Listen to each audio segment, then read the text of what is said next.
Welcome to the Psychology Podcast, where we give you insights into the mind, brain, behavior, and creativity. I'm Dr. Scott Barry Kaufman, and in each episode I have a conversation with a guest who will stimulate your mind and give you a greater understanding of yourself, others, and the world we live in. Thanks for listening, and enjoy the podcast.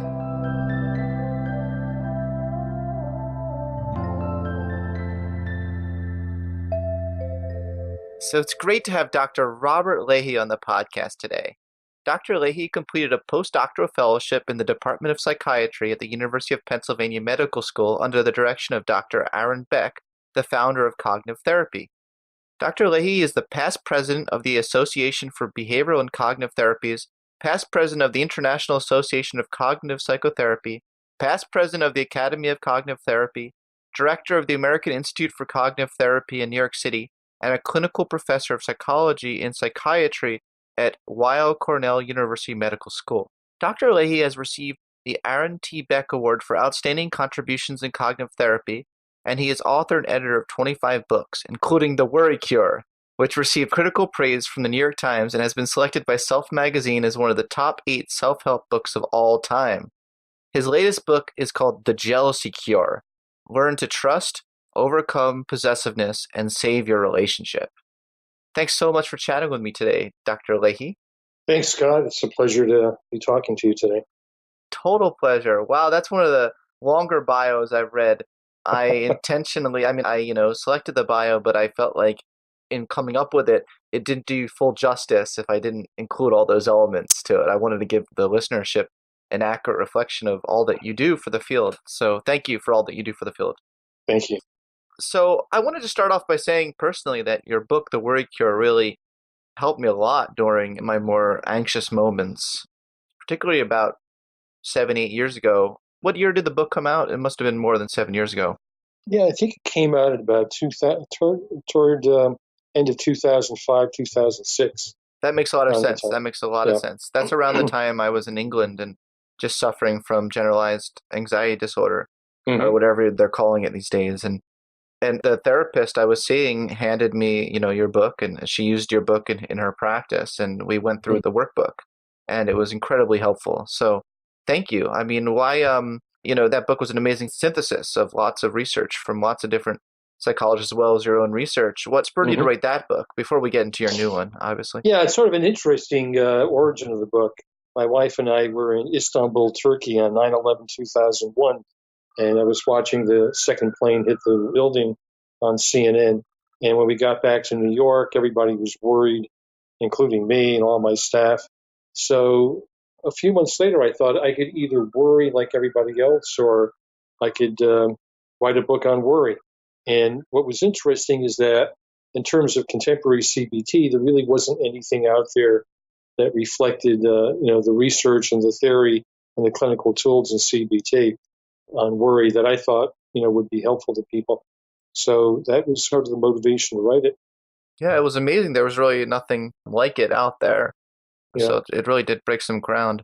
Now there's so many books on meditation and how that cures your anxiety. But I think your book went a bit deeper than, it's not just saying just meditation. It's saying there are all these kinds of various things. So I want to back up a second. So I noticed that you did your PhD at Yale. Who did you study with at Yale? Well, I studied with a number of people. I studied with Edward Ziegler, with Bill Kesson, Irving Child, Tom Achenbach, a whole bunch of people. So, I have a pretty general background through a lot of different areas, which I try to integrate in my writing. I think a lot of the work that people do in clinical psych often does not reflect the research and theory from other areas of psychology. So, for example, there's a lot of research on social cognition, and from social psychology, there's a lot of research on cognitive processes that affect decision making that people in cognitive behavior therapy often don't seem to talk about and to integrate into their work. Yeah, I couldn't agree more. And it's so interesting that you mentioned Ed Ziegler. I did my PhD at Yale as well, and he was there, and I found out he's still kicking. This guy, I know, it's amazing. This guy spans how many generations of students? Yeah. I think he's probably been at Yale since maybe the late 50s. I don't know. He's been there for a long time. Yeah. So, yeah, how's your work informed by like developmental policy, for instance?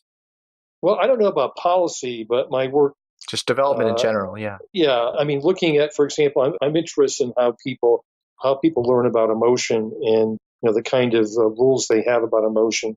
Which emotions are okay. How do you express emotions? How families teach people about emotion. I've certainly moved away from a developmental orientation that Ziegler and Achenbach and Susan Harder helped me understand back many years ago. Fair enough. But, they planted some seeds. Yeah. Well, actually, what's interesting to me is there was a time I was very much interested in Piaget's approach, the child construction of reality, whatever it is. I thought that Beck's work was kind of very much in the Piagetian tradition, looking at how the individual's construction of depression and anxiety, and how people's thought processes affected what they felt and what they did. And so when I got interested in the issue of jealousy, I thought, well, let me take a look at how the jealous person constructs the world. What are the assumptions they have? How do they process information? What are their rules for themselves and other people? So I guess that sort of constructivist model has influenced my thinking in terms of cognitive therapy and cognitive behavior therapy. Yeah, I can certainly see that. And I'm thinking of his, ideas of accommodation seem relevant as well for Hmm. some reason, in Right. terms of the importance of kind of having to adapt and change your cognitive structures. Sometimes radically, sometimes I like if I have a really good meditation session, I find it fascinating that when I open my eyes, the whole world just looks different than it did 10 minutes ago. Right. What's Exactly. that all Exactly. about? How is that possible? Right. I find it so fascinating phenomenon. Yeah.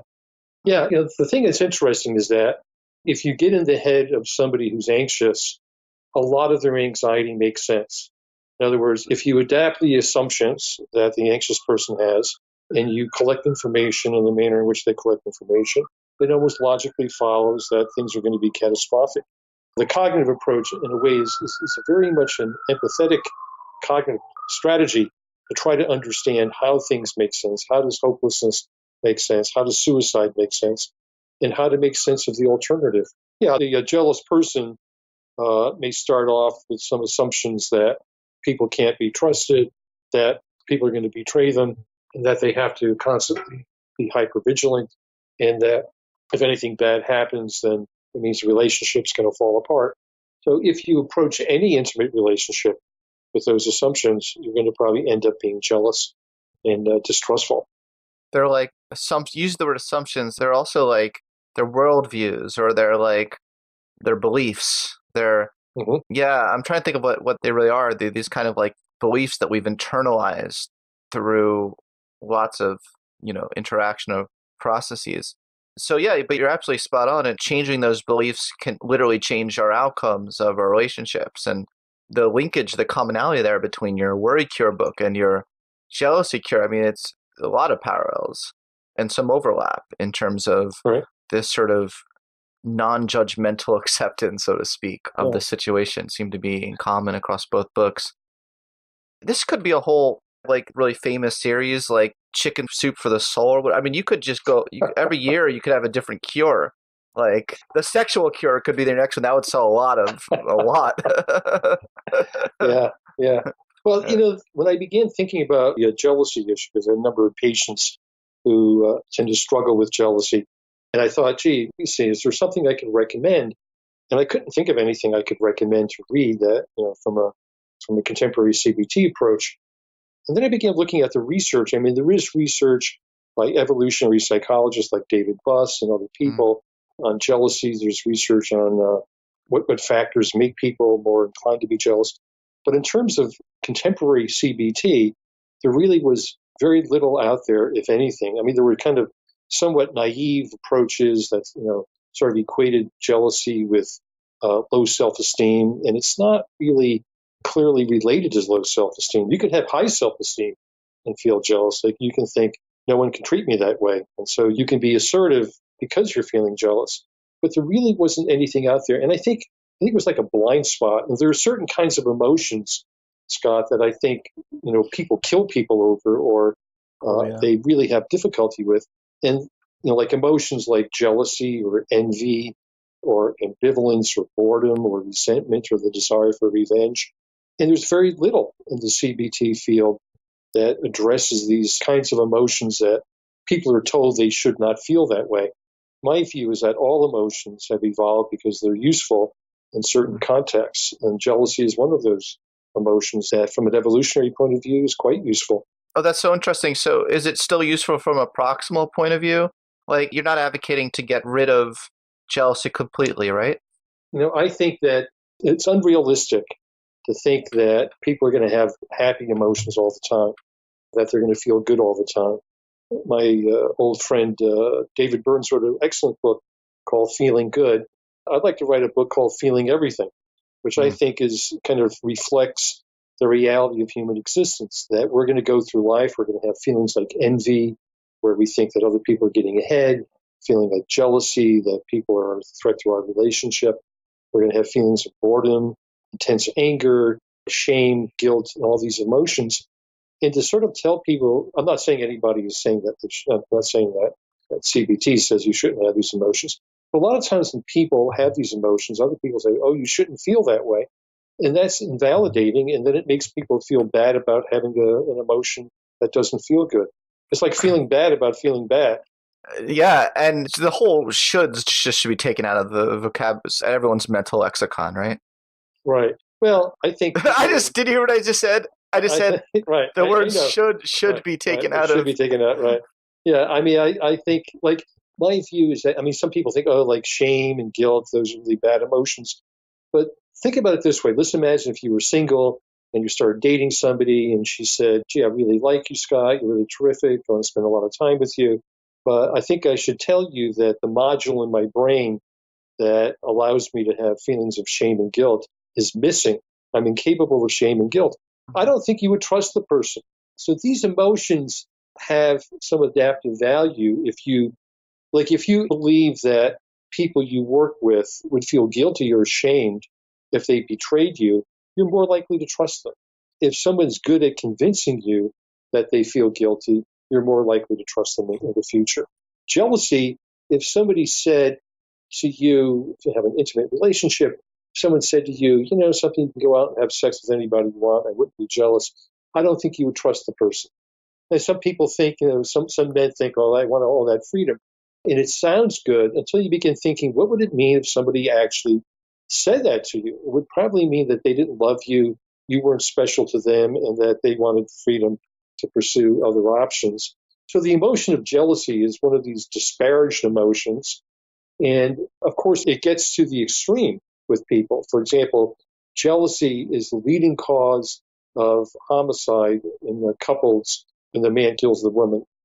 It's overwhelmingly the leading cause. And so jealousy is a killer, and people kill themselves over jealousy.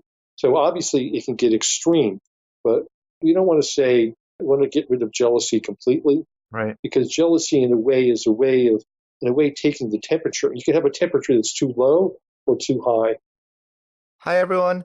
I just wanted to take this moment to thank you for your support of this podcast over the years. It's been a lot of fun doing this podcast for over the past 3 years. If you'd like to further support the podcast, I wanted to let you know a few things you could do to make it a better experience for you all. First, I'd really appreciate it if you could subscribe to the show on iTunes. This would help make the show more prominent on iTunes and increase our listenership. I believe you can subscribe both on your phone and on your computer. Second, it'd be great if you could give the show a rating and review on iTunes. I definitely read all the reviews. Another thing you can do is donate some money to the show by going to thepsychologypodcast.com and clicking on the link Support the Podcast at the bottom of the page. That's thepsychologypodcast.com. Some of you had been noting that the audio quality was less than optimal.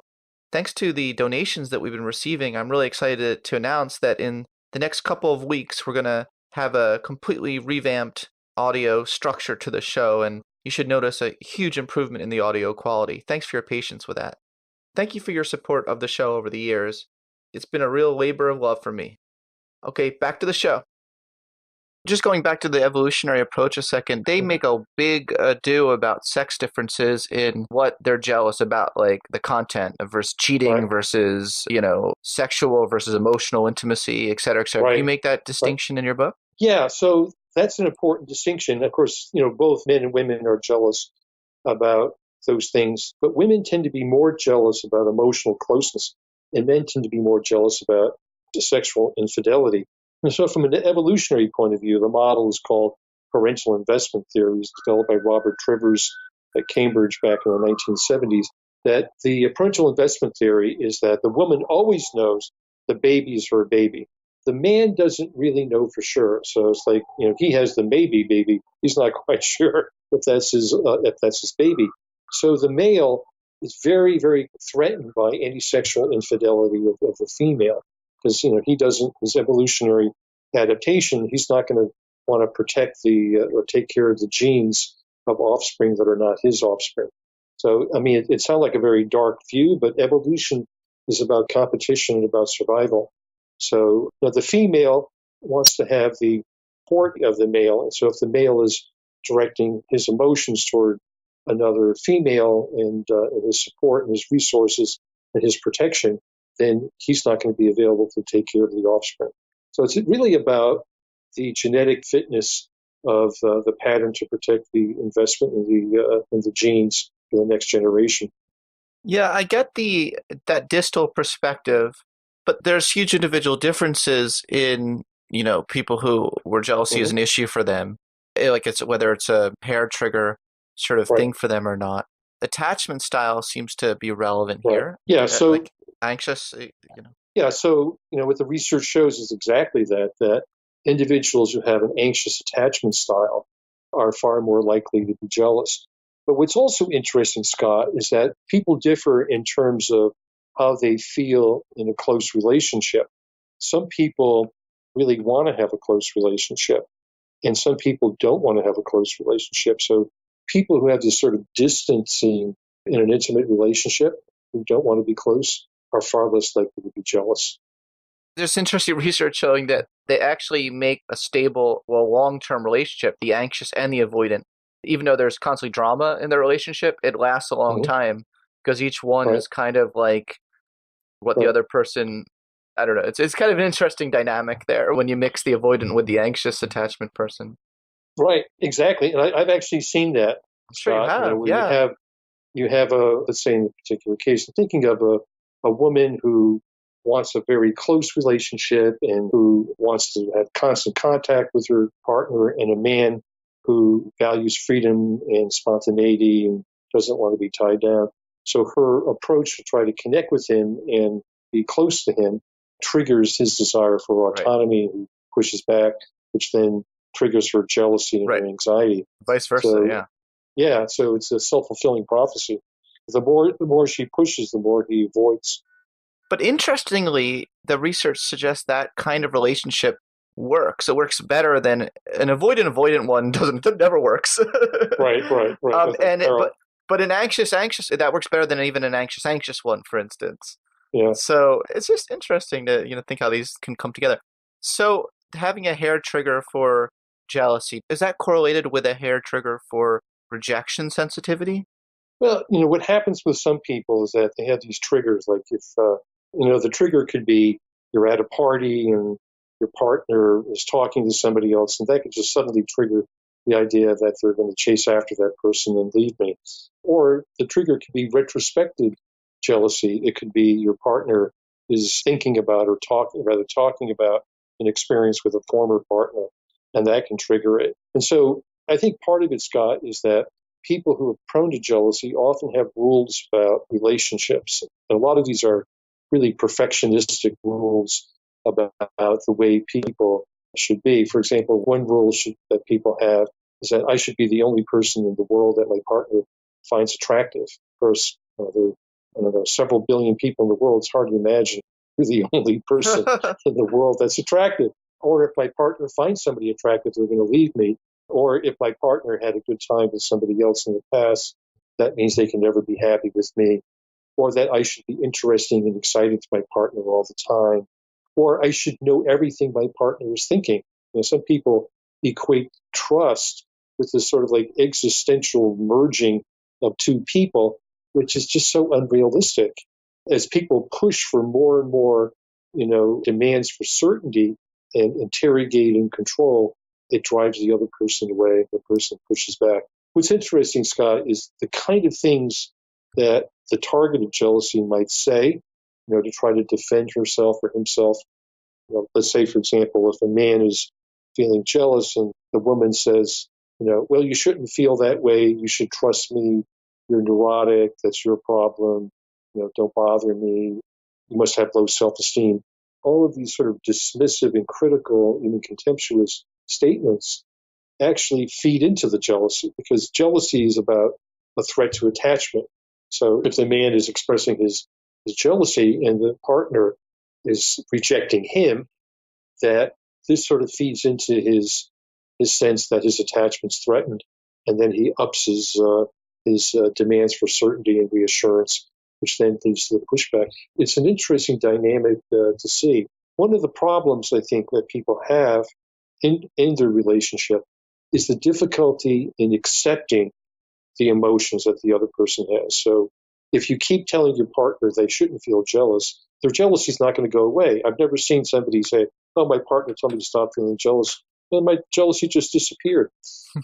Alternatively, if you validate the person, say, gee, I can really understand that you feel that way. You must feel really connected to me.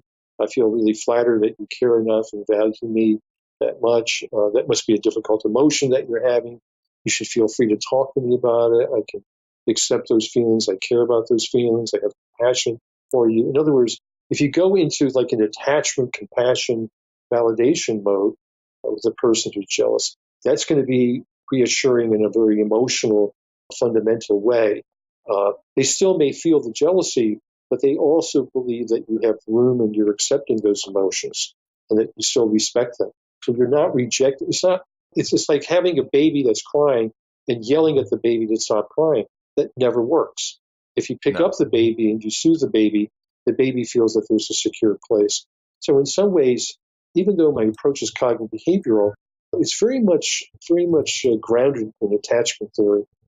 That's great. And yeah, they do seem like to be such good bedfellows, so to speak.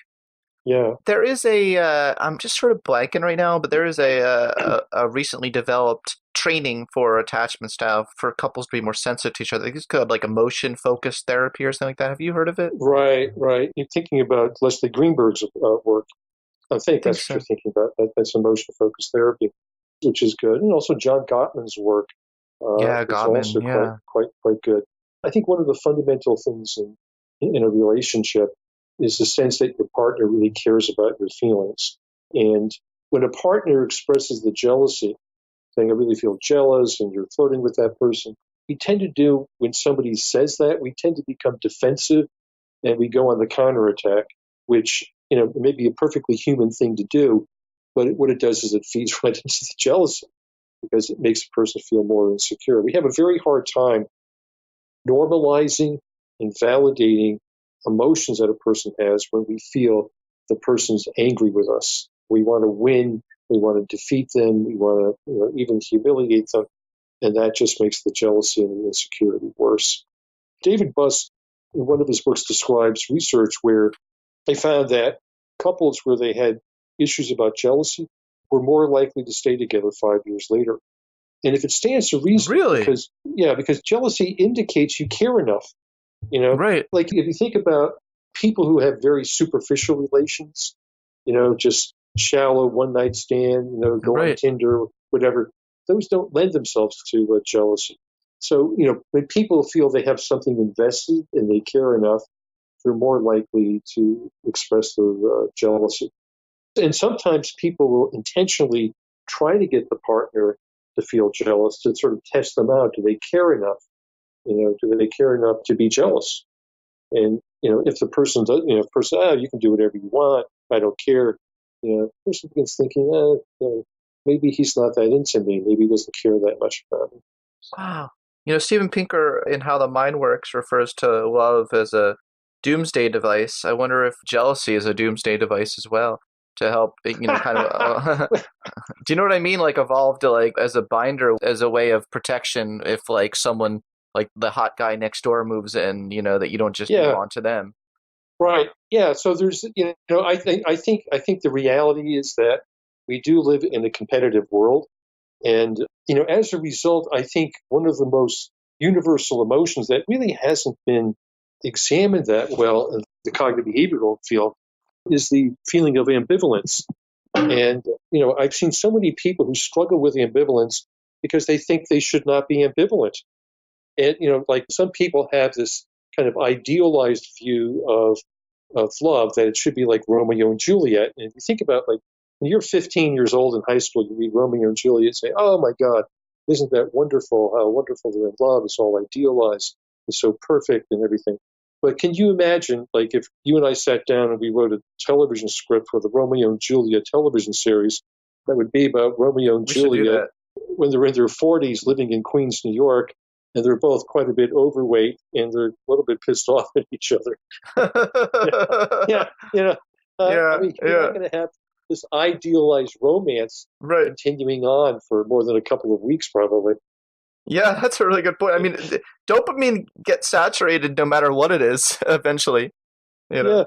Yeah, Yeah. yeah, and so what happens? I think I think people have I think a lot of people have this kind of emotional perfectionism. Like, I should feel excited all the time. My partner should never be attracted to anybody else, and everything should go really well. If it doesn't, it's going to fall apart.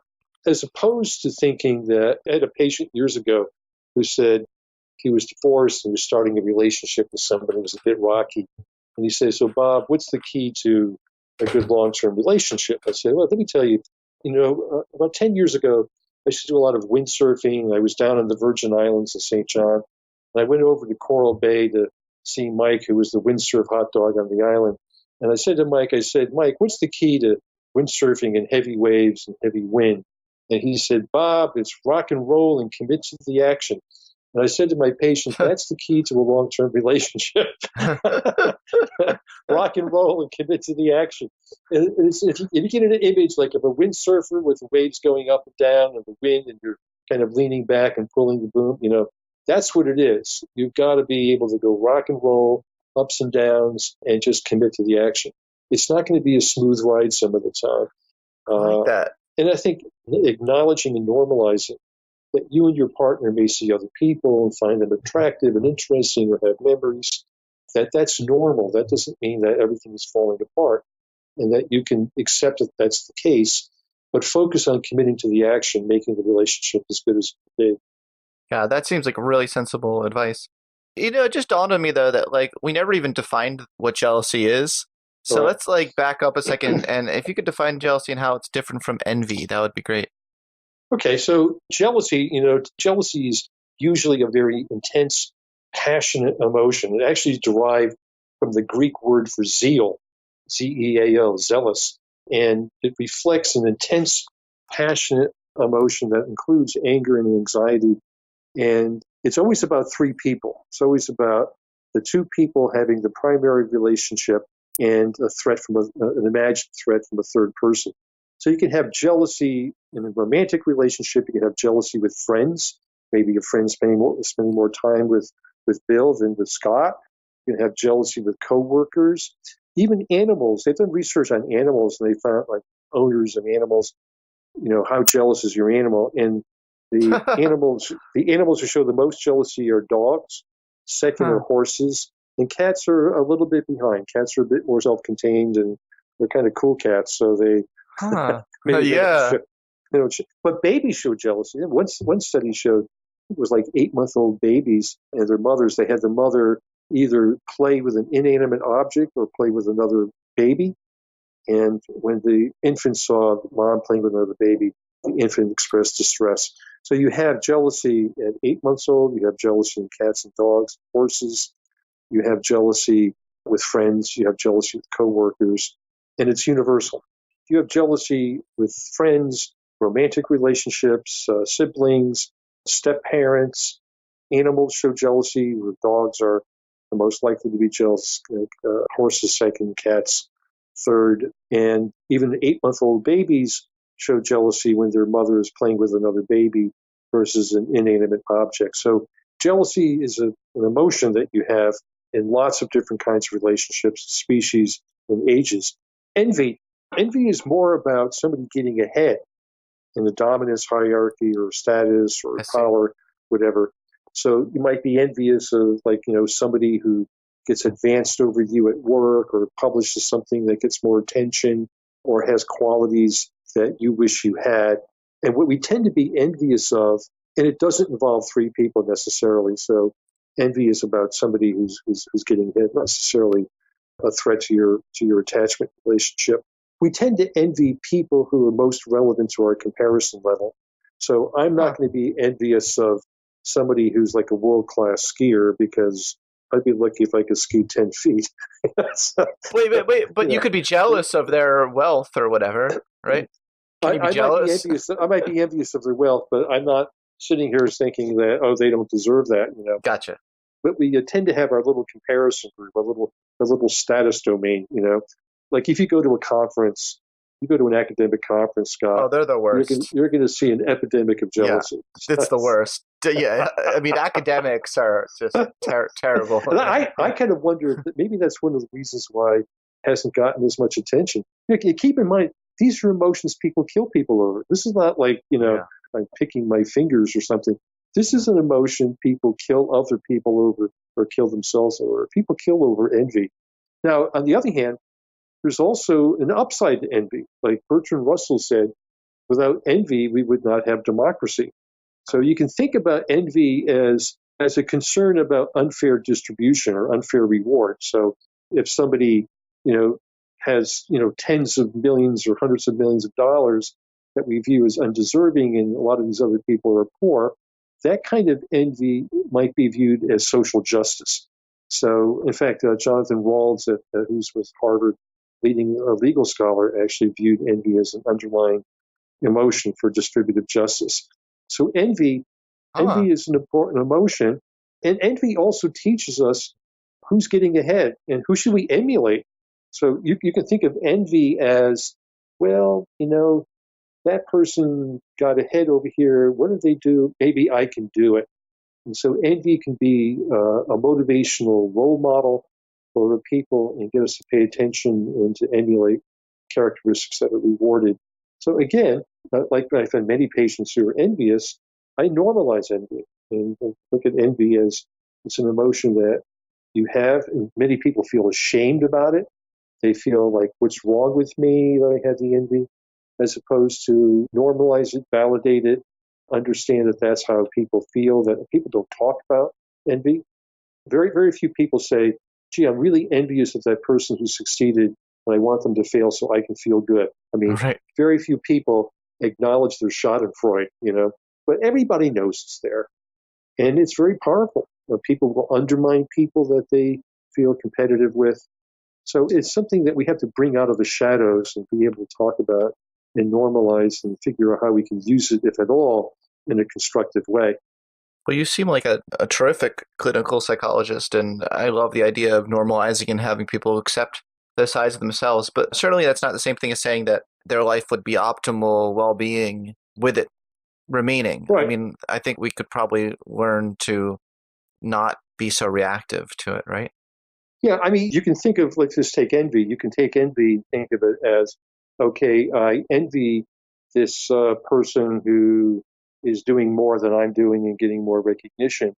So, okay, so is there something positive that I can move that toward? And maybe I can move that toward clarifying my goals. I could think about that as developing my motivation. I could use the envy to expand my curiosity. I could also think about my envy. If I envy this person's achieving these goals, I can look at what I would call my life portfolio, all the things in my life that I have that are meaningful to me. So even if somebody is ahead on this thing, I do have many things in my life that have meaning. So, ironically, in a way, you can take this sort of darker kind of emotion, envy, and you can transform it into some of the positive psychology domains that you're particularly interested in, Scott. Love that. Absolutely love that. Okay, so let's just talk about some like practical strategies that many of our listeners might be on the edge of their seat waiting for this moment. If you could just kind of give some techniques without obviously giving it all away, because we want people to buy your book. But, what are some ways people can cope with their jealousy? Well, let's return back to Right. jealousy for a second. I think in terms of practical strategy, the first thing I think is to normalize that you're not a crazy person because you're jealous.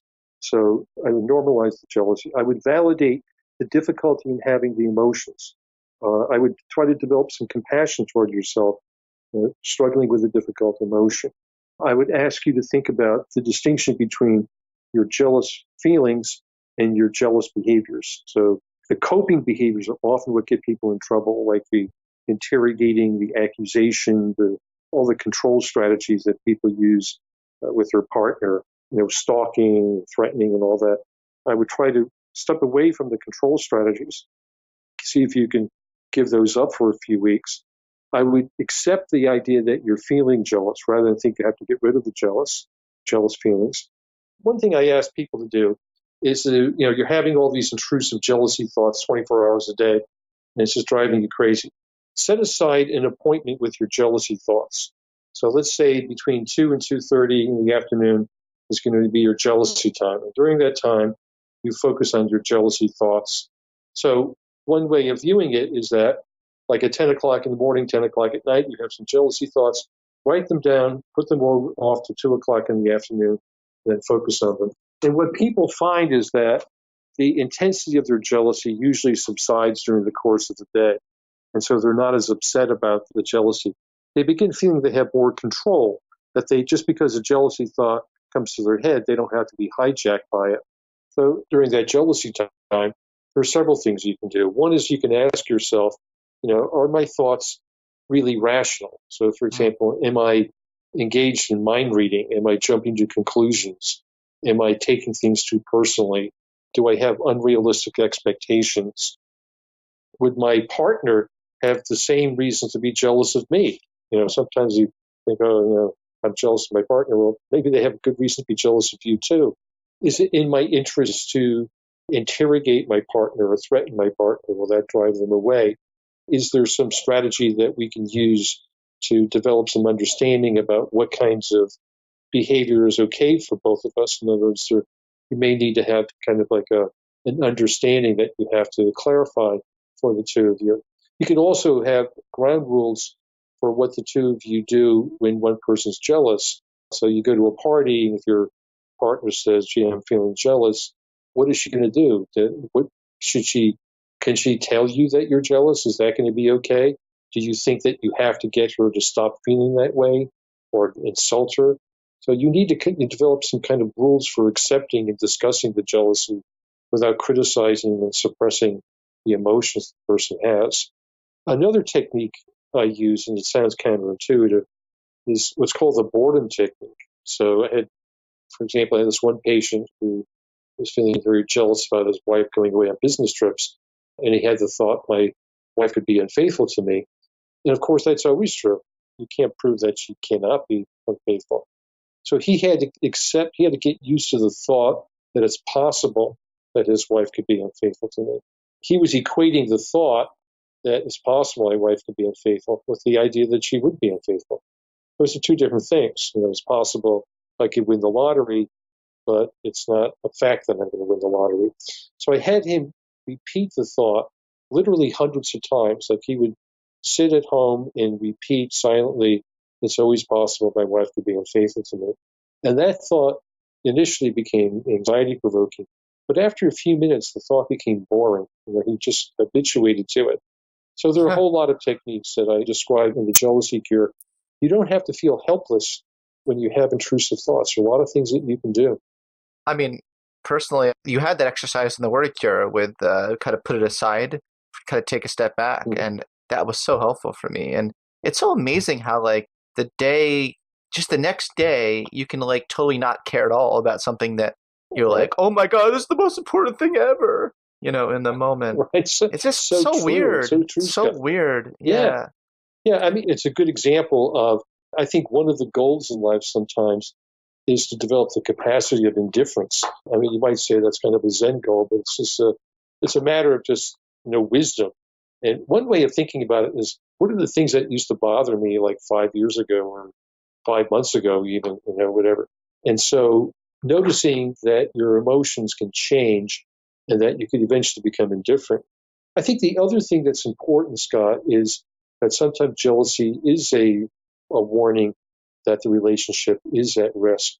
So developing kind of a golden parachute that if this relationship didn't work out, I would be able to survive. So building your support network, looking at your skill set, recognizing that you had a life before this relationship. So there are a lot of techniques that people can use to kind of put the jealousy in perspective, but telling yourself not to be jealous or telling somebody that they're neurotic only makes you feel worse. Yeah, I think that was a great aspect of your book, is putting jealousy in perspective. And that seems to just be a really general sort of helpful principle for a lot of people that come to see therapy, is, almost every problem that someone presents in therapy, helping the patient put it in perspective seems to be helpful. Mm-hmm. Hey, look, Yeah, I just want to thank you so much for coming and chatting with me today on the Psychology Podcast and for your great work in the field.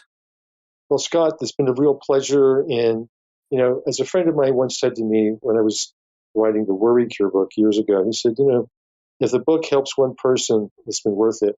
And I'm glad to hear it helped you. It did. And the thing like you never know when you write something and somebody you may have never talked to, they read it and they feel better. It helps them get through better. That's what you do. That's what I do. And we're very fortunate to be able to do what we do, helping people have more meaningful lives.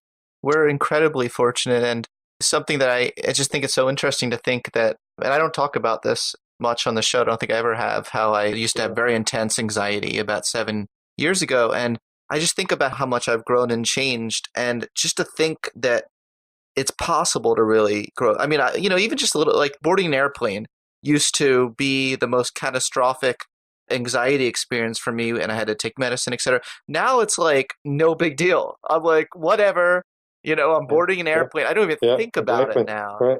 So just knowing that we can undergo such personal transformation, I think just motivates me to want to help people more, because it's like, I know it's possible, So anyway, thanks again. It's been great chatting with you. Thank you so much, Scott. You have a great week, and hope to talk to you sometime again. Me too. Take care. Too. You too. Be well.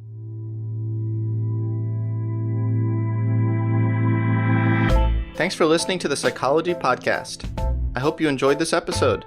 If you'd like to react in some way to something you heard, I encourage you to join in the discussion at thepsychologypodcast.com. That's thepsychologypodcast.com.